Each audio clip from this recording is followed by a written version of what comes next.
Welcome to Your Food Business Success. This podcast is for early stage entrepreneurs in the packaged food industry ready to finally turn that delicious idea into reality. I'm your host, Sari, Kimbell. I have guided hundreds of food brand founders to success as an industry expert and business coach, and it's gotta be fun. In this podcast, I share with you mindset tools to become a true entrepreneur and run your business like a boss. Interviews with industry experts to help you understand the business you are actually in, and food founder journeys so you can learn what worked and didn't work and not feel so alone in your own journey. Now let's jump in. Welcome back to the podcast. I'm so glad you are here today, and we are talking about feedback. Now, when you hear the word feedback, most likely you don't necessarily think of positive feedback. We tend to respond to feedback, we think it's probably going to be negative. When someone walks up to you at your farmer's market booth and says, I have some feedback for you. Most likely we start to brace ourselves for negative feedback. But the reality is that we need feedback to become better, to help us see our blind spots, to grow in our business. And ultimately, without feedback, we don't innovate, we don't get better, we don't serve the needs of our customers, and our business is probably not going to thrive and survive. If you think of like BlackBerry, remember those? That is a great example of a company that did not take feedback, right, from their customers, from what was happening around them. And ultimately they went the way of the dinosaurs, right? They were not able to respond. And while they were super cool for a while, eventually everybody transitioned out of those. And so it's really important as an entrepreneur that we become more adept, more skilled at asking for and receiving feedback. And I did an episode already, 167, about how to get the best kind of feedback. And I referenced a book. I love Adam Grant, and he has a new book called Hidden Potential. And he talks more about the best ways to request feedback, and that it's really important that we be asking for feedback frequently as entrepreneurs. When you're getting up and quote unquote performing, whether you are sending emails, whether you are making offers at a farmer's market booth, whether you're on social media, your website, all of these ways that you're putting yourself out there. And yes, you do need to be putting yourself out there if you are a business, and asking the right people for the right kind of feedback. And he offers a methodology, which I love, of asking people to rate something 1 to 10, and then asking for one specific piece of advice that they could give to improve that score. And he would call that your first score.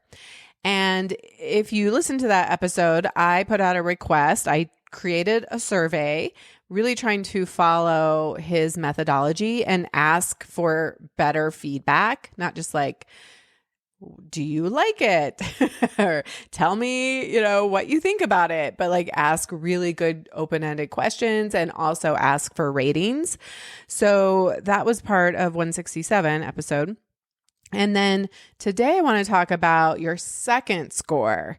So when you actually receive that feedback, and unsolicited or solicited, right? We often will receive feedback that we did not request, that we did not ask for from customers, from people in our world. The idea of the second score, coming from Adam Grant, is that it's the number that you would give yourself, 1 through 10, your rating on how well you receive that feedback.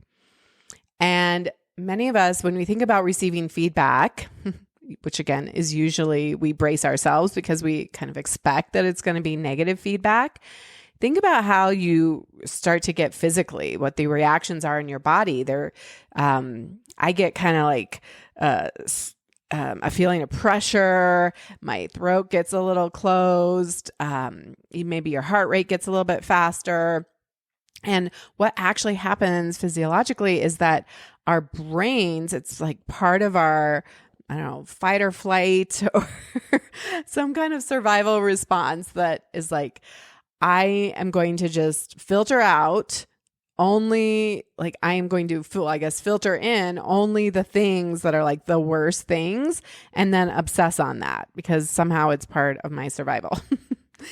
And so have you ever noticed that when somebody emails you or maybe posts a comment on a social media post, or you're at a farmer's market and somebody's like, hey, can I give you some feedback?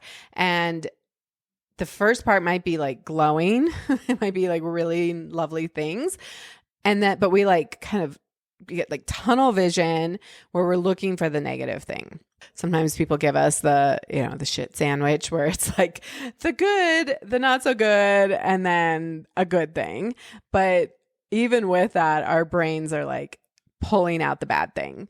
And then we obsess on that and we ruminate and get all worked up about it, right? What we can do as entrepreneurs is get better at receiving feedback and understanding that not all feedback is coming from the right kind of people, like your grandma giving you feedback about your logo. If she's not your target customer, then we can say, thank you, grandma. But and we don't even have to follow up with anything. Thank you. Thank you for your feedback. And doesn't mean we have to apply that, right? Just because it's feedback doesn't mean it is applicable to you. That said, I'm a big believer of saying, where can I see the truth in this? And usually the things that are the most triggering for you, the things that you have the biggest response to in your body are the things that you need to look at. They're probably true and you're having a reaction against it, trying to stuff it down. And so I like to ask myself, how is this true? Where is there some truth in this? It's like when we are criticizing somebody else for being judgmental, it's often because we are feeling super judgmental ourselves, maybe judging our own selves or judging others. And then we're ironically criticizing somebody else for being judgmental. Same kind of thing happens here. Whatever the feedback is, if it's triggering, and this, I work with my clients sometimes because they'll tell me stuff and it's not triggering at all. I'm like, okay, you're fine. Like a client, a customer, or somebody gives them feedback and there's nothing. It's totally neutral. And then sometimes there's like a tiny little thing that someone will say and there's a big response to it. And I'm like, let's go there. Let's talk about why that is so triggering for you. Like, where is all this big emotion coming up from? And so it's really important to look at those things. You guys know, if you know me at all, that I believe entrepreneurship is a vehicle for personal growth, to become a better person and grow an amazing business that you love and is profitable in, along the way. But you have to grow, you have to change, you have to evolve, you have to innovate and become a better version of yourself, become that CEO, the true entrepreneur. And so I think one of the first things that Adam Grant would say is how to get a good score is to just say thank you, right? Whether you agree with it or not, just thank you for your feedback. Noted. And I think a lot of times our first response, you can think about how you respond to feedback, especially when it's triggering, is to say, I know that already, or kind of come back very defensive, right? Our defenses go way up when we start to see the flags of feedback coming. And it's just a human thing, right? I don't know that we're ever going to be able to totally get rid of it. I still have, when somebody responds in an email and wants to give me feedback on something I said or did, even if it's the smallest thing, right? There's a misspelling or a link doesn't work or something like that. It's like, I still have like that pain, that quick, like, oh, of like, oh, I don't want to look at this. I don't want to see it. I don't want to feel bad. But I can move past it pretty quickly and say, okay, not a big deal. or I can just let them have their opinion and I don't even need to respond, or I can just respond back and say, thank you for your feedback. Noted.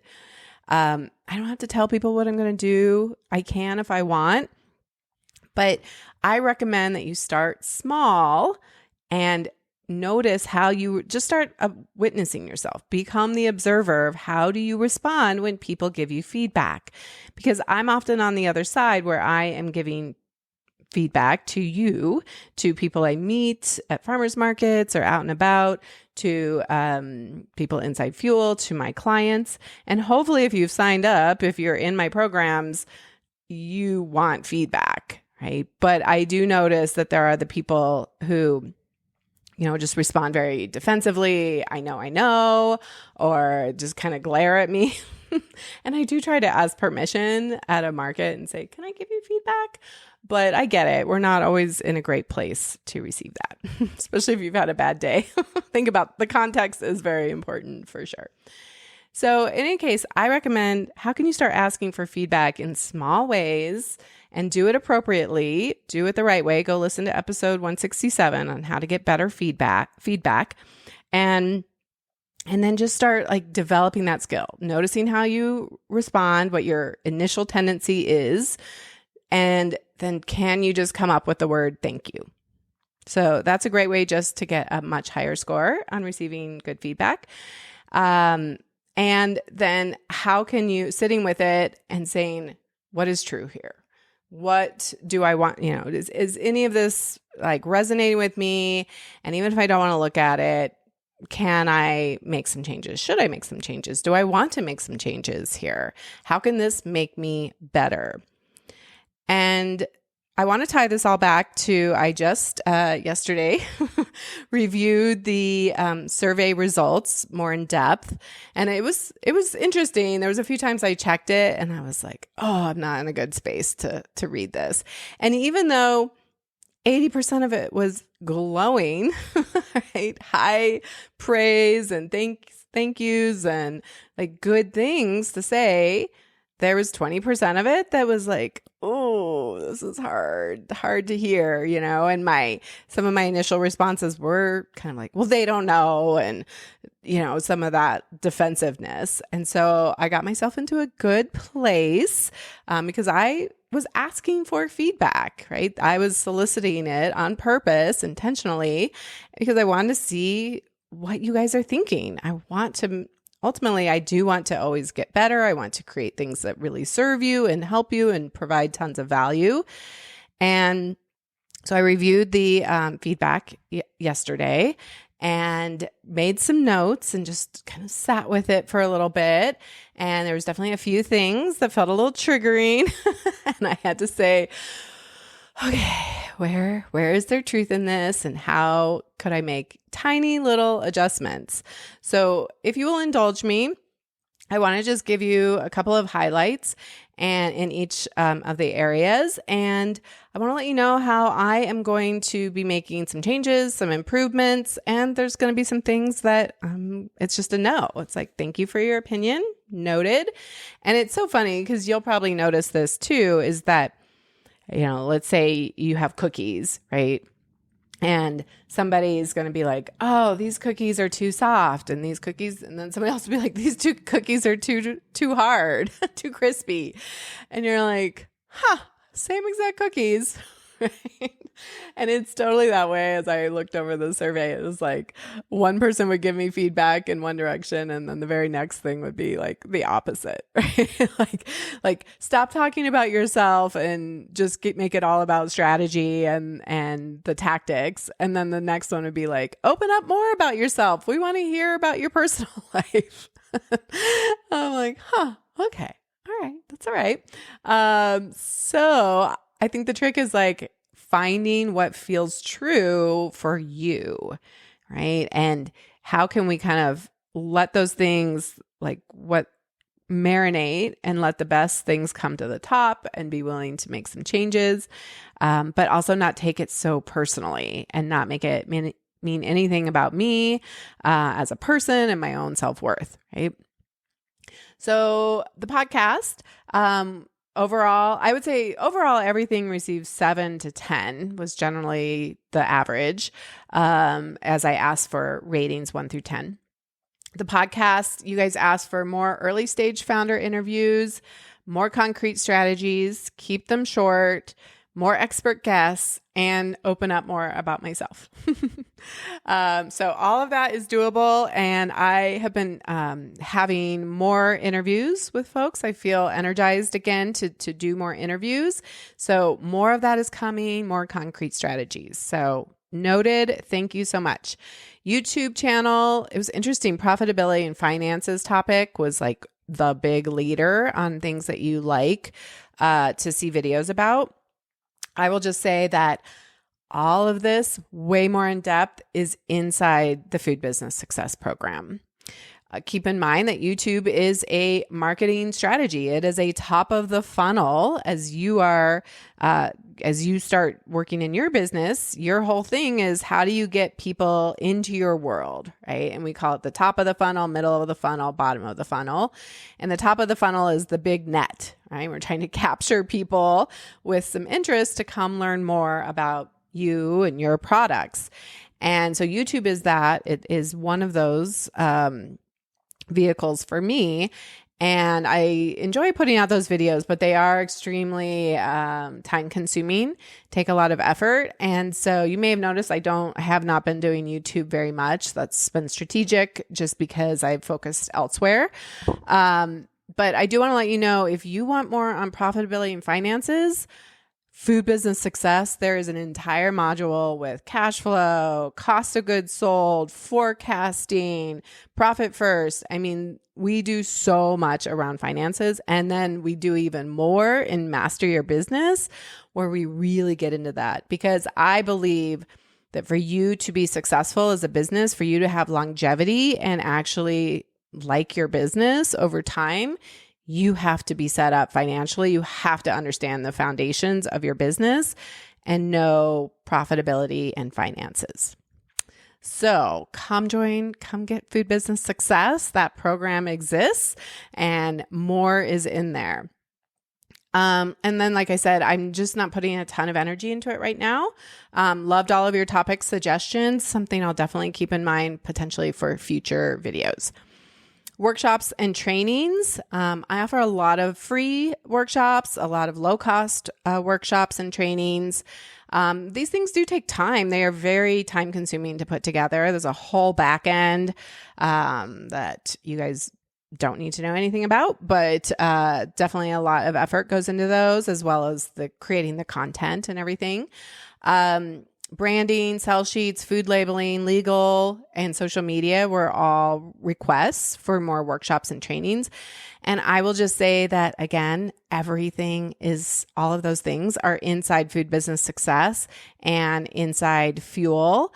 Like on the day I'm recording this, Kayla King, who was on the podcast a couple weeks ago, she is coming into Fuel VIP, and we are going to have our phones out, and she's going to help us make our social media easier and better. And so when these topics come up, I've created a whole video just on sell sheets and what needs to be on it. We are putting, I'm so excited, Danny with Peak State, he is coming on this year inside Fuel, and he is super excited to coach more of you and to really support you. So he and I will be partnering up on some things, and we are going to do a workshop this spring. And then he's also doing he's going to put together a schedule of these Get It Done workshops where we just want to help you actually just get it done. Leave with finished work, not just more information on all the stuff that you need to do.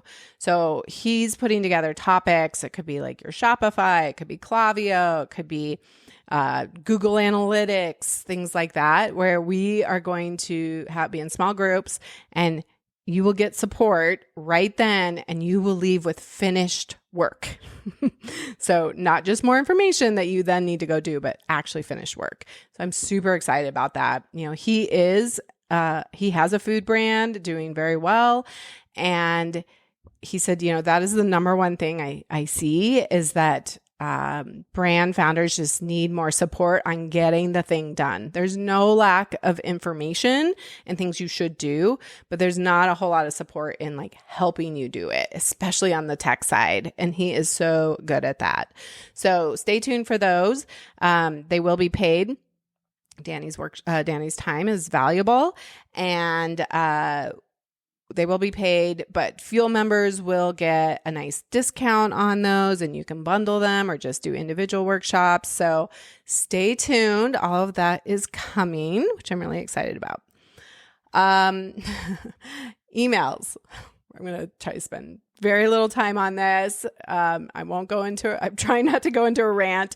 This is probably the one that stings the most, that I get probably don't have the best score on. And part of it is because we know emails work, right? If you guys would all just sign up for the workshop on the day I put out the first announcement, then we would not have to send any more emails, but you don't. And the thing is by the time you get the third email, and I've done this too, I'm like, oh, yay, I did want to go to that. I'm so glad that I got that reminder email. And that's just human nature, right? We put things off.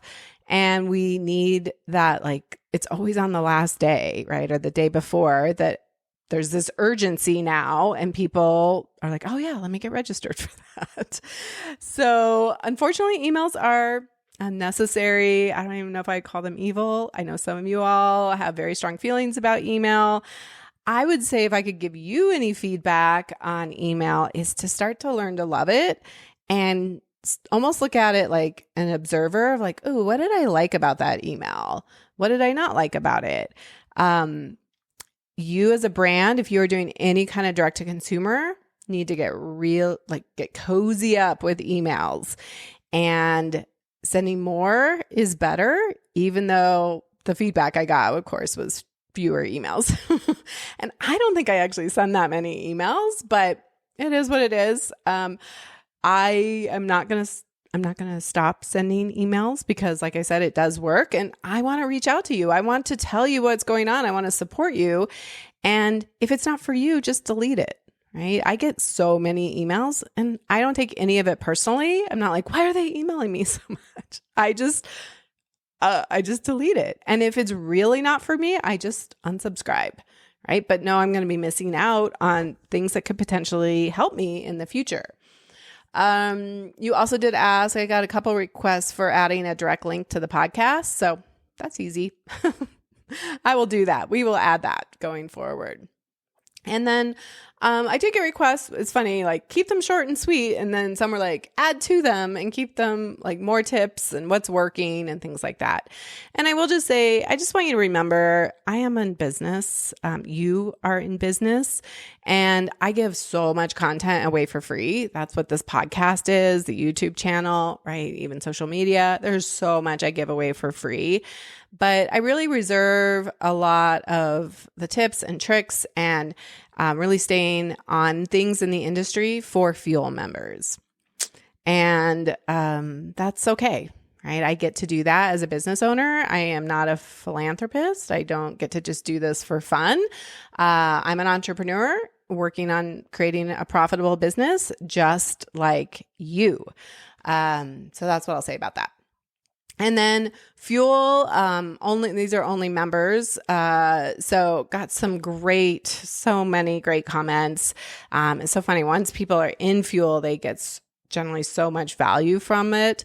Just a couple quick things, tangible examples to learn from and help me to decide next steps, getting some information from members who have already solved some of the problems. So tapping into that collective knowledge is huge. And I know for me, when I have joined communities and I'm joining a new program myself, that collective knowledge, oh my gosh, it can speed things up. It can save you so much money. It can help you create more sales. It's pretty incredible. And this was all anonymous, so I don't have names, but it's someone else said, I feel comfortable asking questions and getting professional answers that truly help and that I can trust. I love that.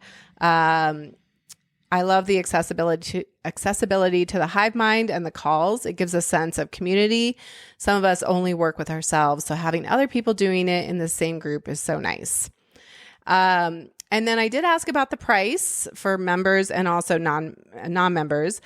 People in the program said I was skeptical. Someone said I was skeptical at first, but now that I'm in, I am hooked. Someone else said $60 for 5 calls equals $12 per 1 hour call equals value, all uppercase.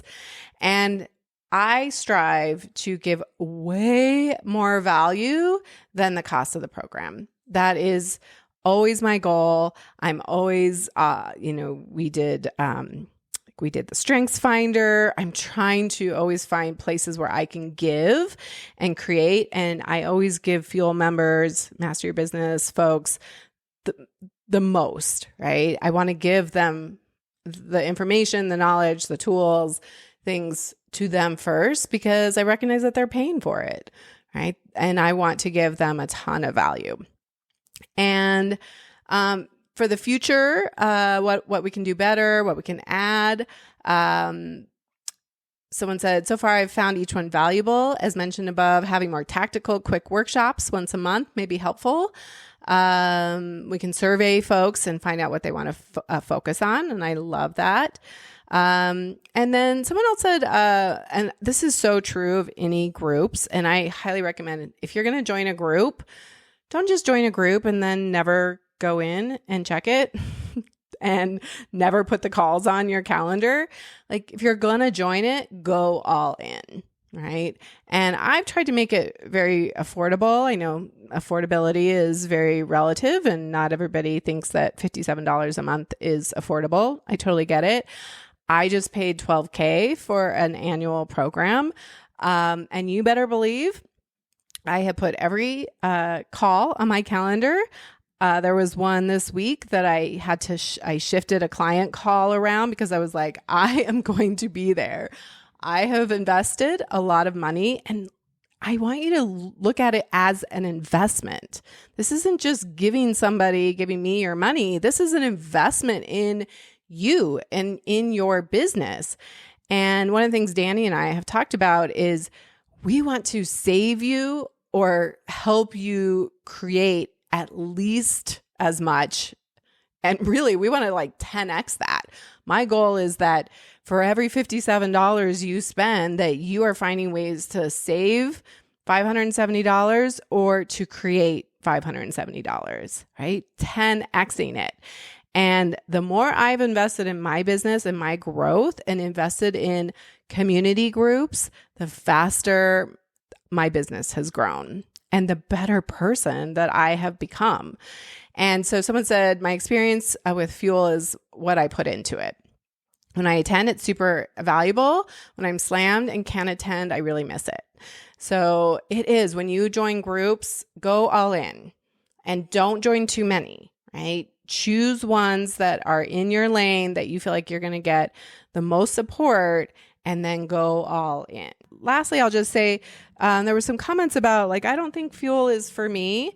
And I just want to say, I want to clarify who it's for. If you do not have a product yet and you're just thinking about it, if you're getting closer to launch, if you are in cottage food and you want to get better at staying in cottage food and create more sales, or if you want to move from cottage food into commercial production, or you are under about $300,000 in sales, Fuel is for you. And of course, if you're more in the like, you've already had a business and you want to grow it, Master Your Business is definitely for you. But I would say the sweet spot is like pre-revenue, just an idea, really helping you save time, save money, and sometimes helping you realize this is not for me. And that's a great investment, in my opinion, rather than investing all of that into a business and then realizing it's not for you. But in any case, pre-revenue all the way up to $300,000, that is who my programs are for. That is my special niche. That is my customer. And if you are in there, I do want to invite you to come join us in Fuel. It, in my opinion, is the best deal around. Danny was telling me how when he started for the first couple of years, he was paying $500 a month for a program that did not have nearly as much coaching as what we offer and did not have all of, the things that we offer in our program.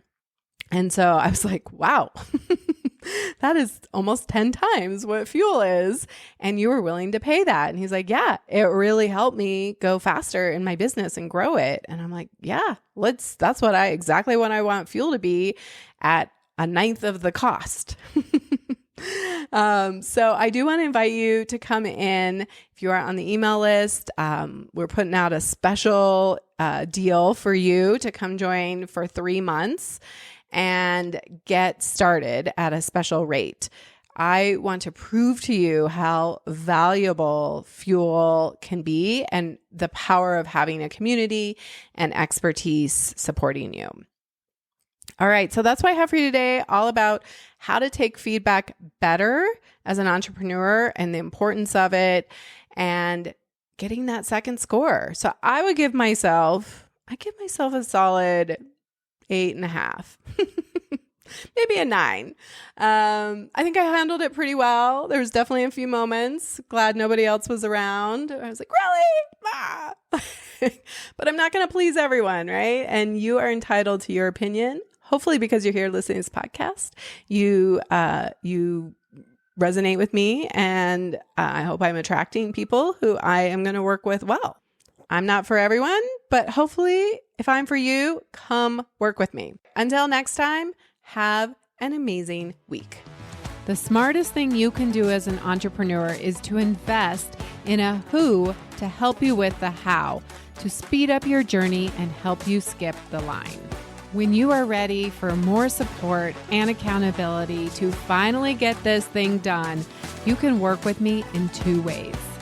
Get me all to yourself with one-on-one business coaching, or join Food Business Success, which includes membership inside Fuel, our community of food business founders that includes monthly live group coaching calls and so much more. It's one of my favorite places to hang out, and I would love to see you there.